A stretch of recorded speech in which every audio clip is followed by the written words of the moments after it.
दोस्तों, आज की ये हिंदी कहानी स्त्री का घर थोड़ी सी इमोशनल है, लेकिन इमोशनल होते हुए भी इसका संदेश बहुत अनमोल है। आपकी आंखों में नम करने के साथ साथ आपके दिलो दिमाग पर यह कहानी छाप छोड़ जाएगी।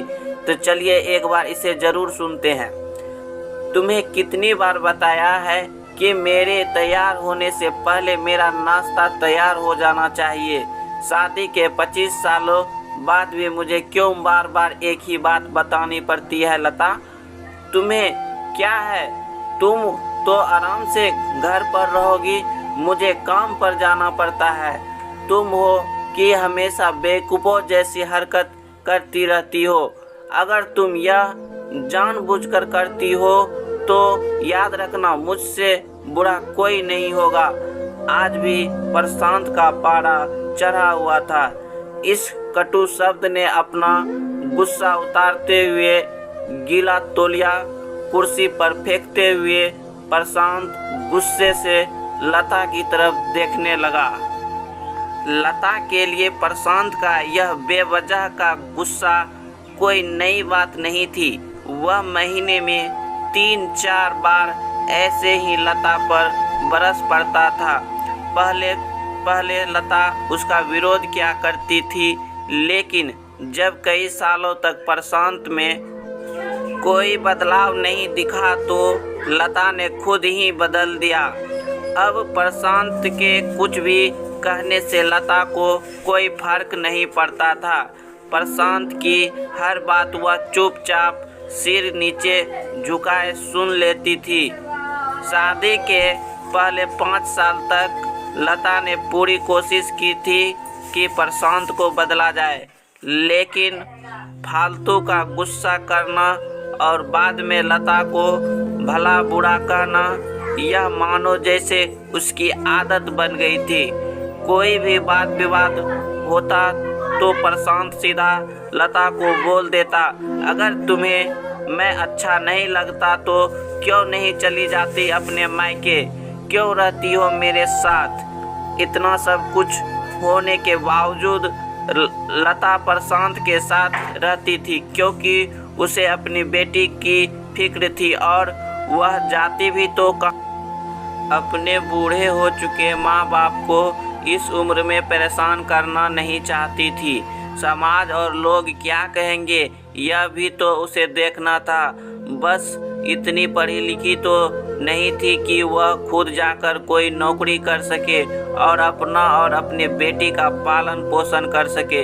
लता को अब अपनी फिक्र नहीं थी, उसको फिक्र थी तो बस अपनी शादी लायक हो रही बेटी की। लता नहीं चाहती थी कि पति पत्नी के झगड़े की वजह से काव्या डिस्टर्ब हो। काव्या की पढ़ाई पूरी हो चुकी थी, उसके लिए अब शादी के रिश्ते आने लगे थे। कई रिश्तों को काव्या ठुकरा चुकी थी। 2-3 महीने के बाद एक अच्छा रिश्ता आया। रिश्तेदारों और पहचान के लोगों ने भी लड़के को बहुत गुणगान किए थे।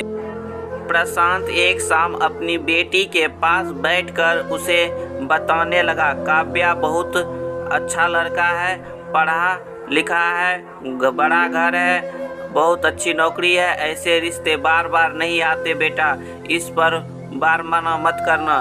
काव्या अपने पिता से ज़्यादा बात नहीं करती थी, शायद डरती थी, शायद नफरत करती थी, लेकिन आज वह पूरी हिम्मत जुटाकर बोली, मुझे अभी शादी नहीं करना है पापा, मैं नौकरी करना चाहती हूँ, खुद अपने पैरों पर खड़ा होना चाहती हूँ।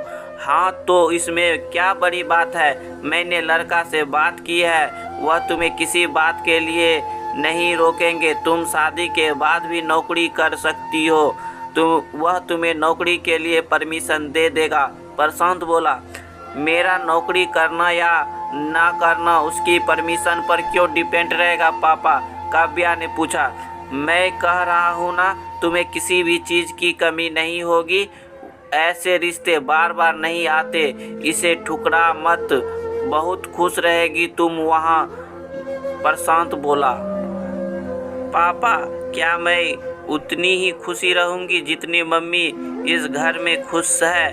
काव्या ने तंजा कसते हुए कहा। आज तुम्हारी जबान कुछ ज़्यादा नहीं चल रही? प्रशांत गुस्से से आंखें बड़ी करते हुए बोला, पापा मुझे शादी नहीं करनी है, क्योंकि शादी के बाद अगर लड़का आपके जैसा निकला तो मैं क्या करूँगी। मुझे आपके जैसा जीवन साथी नहीं चाहिए जो बिना बात के मुझ पर हमेशा चिल्लाए। मुझे कुछ भी पसंद का लेना हो तो 10 बार सोचना पड़े, कहीं वह नाराज ना हो जाए। मेरी तबीयत कैसी भी हो उसे परवाह ना हो। रोटी थोड़ी सी मोटी बन जाए तो घर सर पर उठा ले। उसकी चेक बुक ना मिले तो भी मेरा ही दोष निकाले और हर छोटी मोटी बात पर मुझे मायके जाने के लिए कहे। काव्या अपने दिल खाली करते हुए पापा से सब कह दिया। प्रशांत का गुस्सा 7वें आसमान पर था, लेकिन उसके मुंह से एक भी शब्द नहीं फूट रहा था। वह काव्या की बात सुन रहा था। काव्या ही उतना ही बोलकर चुप हुई। आज पहली बार अपने पापा के सामने इतना कुछ बोल रही थी। पापा, अपने माँ के साथ हमेशा गलत व्यवहार किया है। आप अपने ऑफिस का गुस्सा बिना सोचे समझे माँ पर उतार देते हैं। कभी इस बात की परवाह भी नहीं करते कि उन्हें कैसा लगता होगा। आपकी बातें सुन सुन माँ ने अपना स्वाभिमान खो दिया। प्रशांत आज पहली बार अपने किए बर्तावों को महसूस कर पा रहा था। वह इतना ही बोल पाया, जो तुम्हारा मन है वह करो, मैं तो इतना बुरा हूँ ना। काव्या ने प्रशांत का हाथ पकड़कर बोला, पापा मुझे सिर्फ एक सवाल का जवाब दे दो। क्या आप चाहोगे कि मेरा पति आपके जैसा हो? अगर आपका जवाब हाँ है तो कर दीजिए मेरा रिश्ता आज ही, और ना है तो मुझे आत्मनिर्भर बनने दीजिए। प्रशांत कुछ भी न बोल पाया और वहाँ से चुपचाप बाहर चला गया। आज उसे लता के सामने जाने में शर्म आ रही थी। चलते चलते उसकी आंखों से आंसू बह रहे थे। प्रशांत ने आज से अपने आप को बदलने का निश्चय किया। अगले दिन से लता ने अपने पति में काफ़ी बदलाव देखा। वह सोचने लगी कि जो हिम्मत काव्या ने दिखाई है, वह हिम्मत अगर मैं पहले ही दिखा देती तो शायद आज परिस्थिति कुछ और होती। अब काव्या पढ़ लिख कर अच्छी नौकरी करने लगी थी और 3 साल बाद उसे एक अच्छा रिश्ता आया और उसकी विदाई पर प्रशांत बोला, बेटा तू हमेशा खुश रहेगी क्योंकि तेरा पति तेरे बाप जैसा नहीं है। प्रशांत की यह बात सुनकर लता और काव्या के आंखों में आंसू बहने लगे।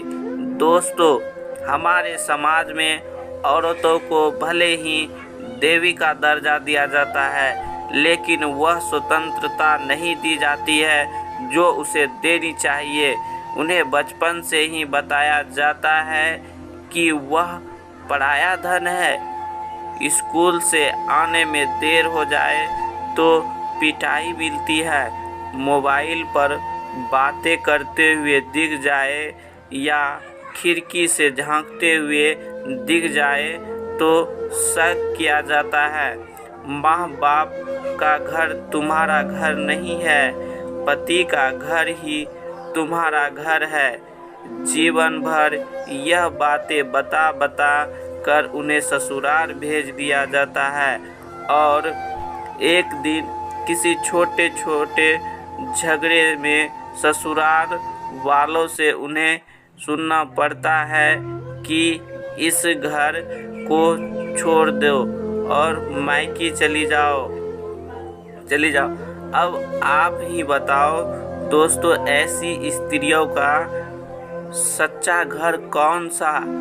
आखिर वह किस घर को अपना घर दोस्तों, मुझे उम्मीद है कि यह कहानी आपको अच्छी लगी होगी। अगर अच्छी लगी तो लाइक करें, शेयर करें और कमेंट करें।